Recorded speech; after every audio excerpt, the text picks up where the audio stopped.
Welcome to the deep dive. Today, we're jumping straight into something we all deal with pretty much daily, even if we don't always, consciously think about it. Lying. Exactly. And we're kind of framing this discussion around some really interesting thoughts from the Learn English podcast. Right. They did a great job. Yeah, what I found compelling was how they looked beyond just like lying is bad.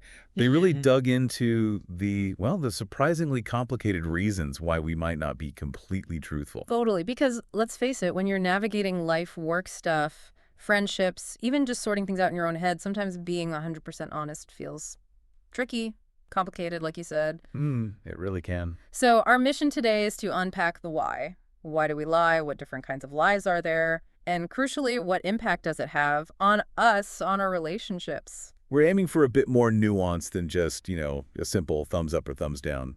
Exactly. The source mentioned everything from like avoiding getting into trouble to maybe protecting someone's feelings. So, quite a range. Let's dive in. What are some of those main reasons we lie? Well, one of the really basic ones, and the source points this out clearly, is just avoiding trouble, the fear of punishment. Oh, yeah. Classic kid in the cookie jar scenario, right? Pretty much. Yeah. That immediate denial, even when the evidence is, well, all over your face. It's almost a reflex, isn't it? Just a sidestep getting told off. Definitely. And the source highlighted how that instinct, that fear of negative consequences, doesn't just vanish when we grow up. Not at all. It can absolutely carry over into adulthood, influencing how we handle mistakes or tricky situations.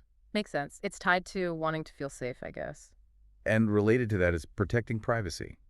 Sometimes the lie isn't about dodging blame for something you did, but more about putting up a boundary.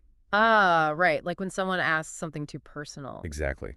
You might feel uncomfortable sharing, so a Mhm. small untruth feels like a way to just keep that information to yourself, Uh-huh. maintain control. Okay, that feels understandable. But then things get a bit murkier, don't they? Like lying to get ahead. Yeah, the source brings that up too. Lies told for personal gain. Hmm. Think puffing up your resume or something like that. Right. That feels different. It is. Because there's often a clear intention to mislead someone to benefit yourself, sometimes even at their expense. The source kind of flags these as, ethically heavier. It's more like deliberate cheating in a way. Definitely. Not just a little social fib. Which brings us to another one, lying to fit in. Mm-hmm. The social pressure thing. Yeah, wanting to be part of the group. I think most of us can relate to maybe, pretending to like something, a band, a show, just to feel accepted. The source used that exact example, pretending to like a TV show. Mm. It really speaks to how much we value belonging, doesn't it? Mm. That sometimes we might bend the truth about ourselves to connect. It's powerful, that need. Okay, and then there's the category the source talked about, protecting feelings, the white lie, right? Those lies where the main driver is supposedly, well, kindness, trying not to hurt someone or make a situation awkward. Like telling your friend their new haircut looks great, even if you secretly think it's not the best. Precisely that kind of thing. So you see this whole spectrum, yeah, from pure self-preservation, like avoiding trouble, through to these more socially motivated lies. Okay, so those are some of the whys. But what about what happens next? What are the consequences when a lie is actually, told for us internally and for our relationships? That's a really crucial point. Internally, the source highlights something many of us probably recognize. Lying often sparks anxiety and guilt. Oh, definitely. There's that internal conflict knowing you haven't been truthful. Mm. It can cause real stress. Plus, there's the worry, what if I get found out? You ever feel that kind of background hum of unease after telling even a small fib? Absolutely. It's like a little warning light that stays on in your head. And then externally, well, the impact on relationships. The source really stresses how damaging it is to trust. Exactly. Trust is like the glue holding relationships together. And lying just eats away at it. Yeah. The source used a simple example, like making up an excuse to cancel plans. Seems small, maybe. But if it happens repeatedly, it chips away at that feeling that you can rely on the person, that they're being straight with you. Mm-hmm. And when a bigger lie comes out, the feelings can be intense, hurt, betrayal. You start questioning everything and rebuilding that trust. It's hard work. Yeah. Really hard. It really is like trying to fix something fragile once it's cracked. So this leads us into that tricky area, the gray zone. How do we tell the difference between a harmless white lie and a bad lie? Yeah, that's where it gets complicated. Intentions matter. Context matters. Yeah. The source suggests a kind of guideline. If the lie is really just about preventing hurt feelings and it's unlikely to cause bigger problems later, well, maybe it's okay in some people's view. A tentative maybe. A very tentative maybe? Because right after saying that, the source emphasizes that, honestly. Honesty is usually the better way to go, especially if the lie could somehow make things worse down the line, or if it avoids dealing with a real issue. So it's like a mental calculation, but the scales are definitely weighted towards telling the truth. Pretty much. But, and this is important, the source also points out that being honest doesn't mean you have to be brutal. Ah, right. Honesty with kindness. Exactly. There's a way to be truthful and considerate. That haircut example again. Instead of just blurting out, wow, that looks awful. Maybe something like, Right, like, oh, it's different. maybe something like, it's not really my style, but I can see you wanted to change, or I appreciate you trying something bold.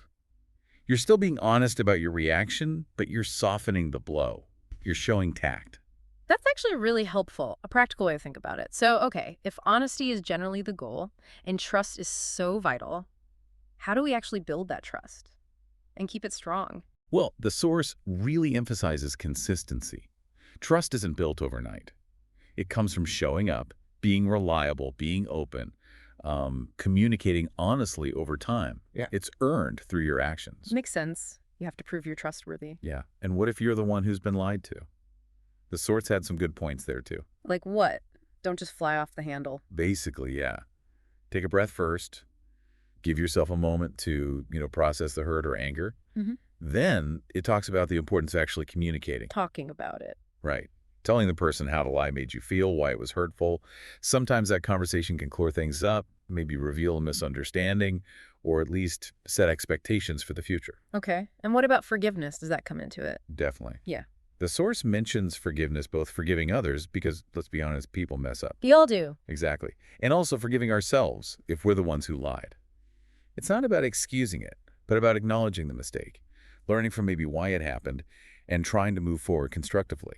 Learning from it seems key. And it all loops back to those proactive things, really, like the source highlighting active listening. Really hearing what someone's saying. Yes.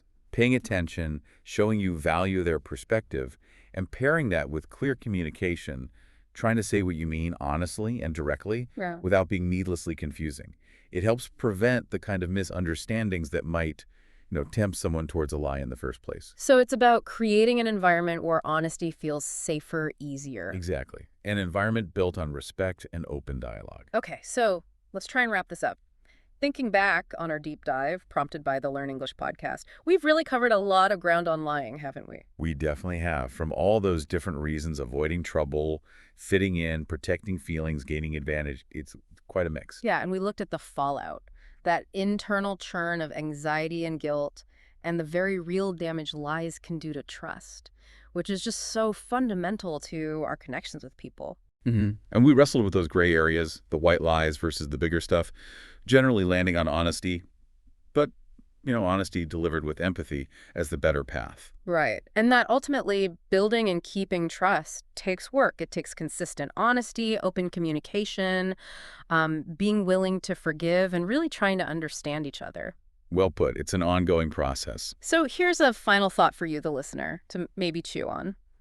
Considering all these motivations and impacts we've talked about, what's one small shift you could make, maybe in how aware you are or just in how you communicate? What could lead to more authentic, more fulfilling interactions in your own life? Yeah. Is it maybe about finding a bit more courage for those tough truths? Or perhaps focusing more on the kindness and compassion in how you express yourself? Something to think about. Thanks for diving deep with us today.